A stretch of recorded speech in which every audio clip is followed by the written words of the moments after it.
سائنسداں digital data کو انسانی ڈی این اے پر سٹور کرنے میں کامیاب ہو گئے ہیں، لیکن کیا آپ جانتے ہیں کہ اس کے بارے میں قرآن کیا کہتا ہے؟ 1400 سال پہلے قرآن نے یہ سب بتا دیا تھا، تو چلیے شروع کرتے ہیں۔ دوستو، سوشل میڈیا یا کوئی بھی بزنس جو آن لائن ہو، آپ کسی بھی طرح سے ایکسس کر سکتے ہیں۔ آن لائن تمام ڈیٹا انٹرنیٹ سٹور کر رہا ہے، لیکن وقت گزرنے کے ساتھ ساتھ یہ ڈیٹا اوور لوڈڈ ہوتا جا رہا ہے، یعنی کہ ہم انسانوں کے پاس ڈیٹا سٹور کرنے کی لمٹ مسلسل کم ہوتی جا رہی ہے۔ اس کے علاوہ ہارڈ ڈسک کو خریدنے، اس کو مینٹین کرنے اور سرور کرنے کے ساتھ ساتھ کنیکٹ کرنے پر بھی اچھا خاصا خرچہ آتا ہے۔ اس کے علاوہ خراب ہارڈ ویئر کو ڈیٹیکٹ کر کے بدلنا بھی انتہائی مشکل اور محنت کا کام ہے، جو مستقبل میں انسانوں کے لیے بہت بڑا مسئلہ بننے والا ہے، کیونکہ گوگل کے پاس اس وقت دنیا کا سب سے بڑا ڈیٹا سٹوریج، یعنی کہ تمام آرگنائزیشن کے مقابلے میں سب سے بڑا ڈیٹا انہی کے پاس موجود ہے، اور انہیں ہر منٹ بعد ایک ہائی کیپیسٹی سٹوریج کی ڈیوائس سٹوریج سینٹر پر لگانا پڑتی ہے، اور یہ تقریباً 1 ملین کے قریب ڈیٹا کو سٹور کر رہی ہے، جسے مینٹین کرنا اور چلانا بہت ہی مشکل کام ہے۔ اسی طرح سے سوشل میڈیاز کمپنی کو ڈیٹا سٹور کرنے کے لیے سپیس کم ہوتی جا رہی ہے، جو کہ ایک بہت بڑا مسئلہ ہے، اور اس مسئلے کا حل نکالنا بہت ضروری ہے۔ اس پر پچھلی 1 دہائی سے کام جاری ہے۔ حال ہی میں ٹیڈ ایکس کی ایک ایپیسوڈ کے اندر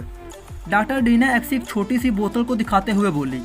ہم پوری کی پوری ہالی ووڈ موویز انڈسٹری کا سارا ڈیٹا اس چھوٹی سی بوتل میں موجود ڈی این اے کے اندر محفوظ کرنے جا رہے ہیں، یعنی پوری انسانیت کا ڈیٹا ایک کمرے کے اندر محفوظ کر سکتے ہیں، کیونکہ تاریخ میں اس سے پہلے ہم نے اتنا ڈیٹا کبھی جنریٹ نہیں کیا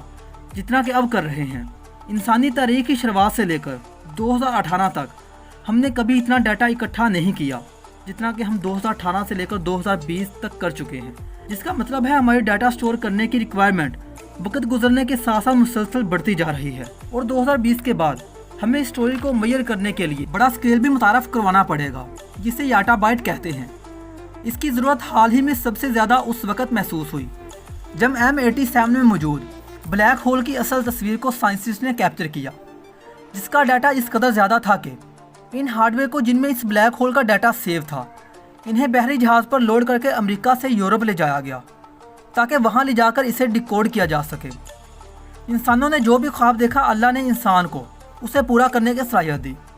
جیسا کہ پرندوں کو دیکھ کر اڑنے کا خواب، انسانی آنکھ کو دیکھ کر کیمرے کا خواب، اور سٹوریج کی کمی کو دیکھ کر انسان نے ڈی این اے کو سمجھنے کی کوشش کی، جو کہ قدرتی طور پر ماں باپ سے وراثت کے اندر ملنے والا ایسا ڈی این اے اسٹرکچر ہے جو کہ 255 ملین GB تک کے ڈیٹا کو سٹور کر کے ٹرانسفر کر سکتا ہے، اور یہ قدرتی طور پر ہمارے بیولوجی سٹرکچر کے اندر موجود ہے۔ ہم نے کسی ہارڈ ویئر کو اس کے اندر ڈیولپ نہیں کیا، یعنی ایک انسانی سیل کے اندر موجود ڈی این اے کے اندر اتنی انفارمیشن سٹور ہو سکتی ہے، یعنی کہ ایک انسانی سیل کے اندر موجود ڈی این اے کے اندر اتنی انفارمیشن سٹور ہو سکتی ہے، اور اس ڈیٹا کی مدد سے اتنے زیادہ پیپر لکھے جا سکتے ہیں جتنا کہ اسٹیچو آف پیریٹی کی ہائٹ ہے۔ آپ کو بتاتا چلوں، ڈی این اے ہر انسانی سیل کے اندر موجود ہوتے ہیں، یعنی کہ ڈی این اے قدرتی طور پر ڈیٹا سٹوریج ڈیوائس ہے۔ ڈی این اے پر ڈیٹا کو بائنری اشکال کے اندر، یعنی 1 اور 2 کے اندر کنورٹ کر کے ہم انسان انفارمیشن کو سٹور بھی کر سکتے ہیں اور اس سے انفارمیشن کو حاصل بھی کر سکتے ہیں۔ دوستو، کیا آپ جانتے ہیں آسمان پر سمت دمدار سا طلوع ہو گیا ہے کہ دنیا ایک بار پھر 5000 سال پیچھے جانے والی ہے۔ اگر آپ یہ ویڈیو دیکھنا چاہتے ہیں تو اس کا لنک ڈسکرپشن میں مل جائے گا، جس کا سب سے بڑا فائدہ یہ ہے کہ اگر اسے مناسب ٹیمپریچر پر رکھا جائے تو یہ انفارمیشن 10,000 سال تک محفوظ رہ سکتی ہے، یعنی کہ اس طرح سے سٹور کیا گیا ڈیٹا کبھی بھی فیل نہیں ہوگا۔ انسانی جسم کے اندر 30 ٹریلین کے قریب سیلز ہیں، اور اگر انسانی ڈی این اے اس کو ایک ساتھ ملا لیا جائے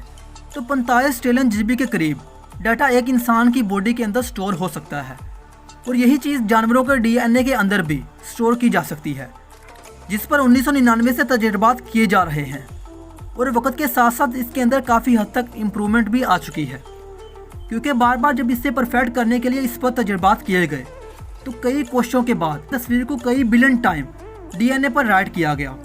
جب اسے رائٹ کرنے کی کوشش کی گئی تو اس کے اندر بہت سارے مسائل تھے۔ دوستو، امید ہے فیوچر میں ہم ایٹم کو بھی ڈیٹا کے اندر محفوظ کر سکیں گے۔ انسانی جسم میں موجود اتنے بڑے اسٹرکچر کو ہم انسان آج جان پائے ہیں کہ یہ کس قدر اہم ہے، لیکن کیا آپ جانتے ہیں قرآن کریم کی سورۃ سجدہ کے اندر اللہ پاک فرماتے ہیں کہ ان قریب ہم لوگوں کو ان کی جانوں کے اندر ایسی نشانیاں دکھائیں گے کہ یہ بے اختیار پکار اٹھیں گے کہ یہ حق ہے، سچ ہے، اور کیا تمہارے رب کا ہر چیز پر گواہ ہونا کافی نہیں؟ یعنی کہ جب اللہ تعالیٰ نے فرما ہی دیا کہ یہ سچ ہے تو کیا تمہیں تحقیق کر کے یقین آئے گا جو کہ آج کے سائنسسٹ کر رہے ہیں؟ لیکن مسلمان کو تو قرآن پر ایسے یقین ہونا چاہیے جیسے کہ یہ حرف آخر ہے، جیسے کہ آج کے دور کے اندر سائنسسٹ ثابت کر رہے ہیں، کیونکہ ہمارے جسم کے اندر ڈی این اے وہی نشانی ہے جو اللہ تعالیٰ نے قرآن میں بتائی۔ یہ تمام ریسرچ جو سائنسسٹ آج کر رہے ہیں یہ قرآن نے 1400 سال پہلے بتا دی تھی۔ تو آج کا انسان یہ کیسے کہہ سکتا ہے کہ یہ محض ایک دھوکے اور وہم کا علم ہے؟ اسی علم کو بنیاد بناتے ہوئے سائنسدان بہت جلد ایٹم کو بھی ڈی این اے پر سٹور کرنے میں کامیاب ہو جائیں گے۔ بہرحال دوستو، اس بارے میں آپ کا کیا خیال ہے؟ نیچے کمنٹ کر کے ضرور بتائیے گا، اور جنہوں نے ابھی تک ہمارے چینل کو سبسکرائب نہیں کیا وہ ابھی کر لیں تاکہ مزید اس طرح کی انفارمیٹکس ویڈیو آپ تک بر وقت پہنچتی رہیں۔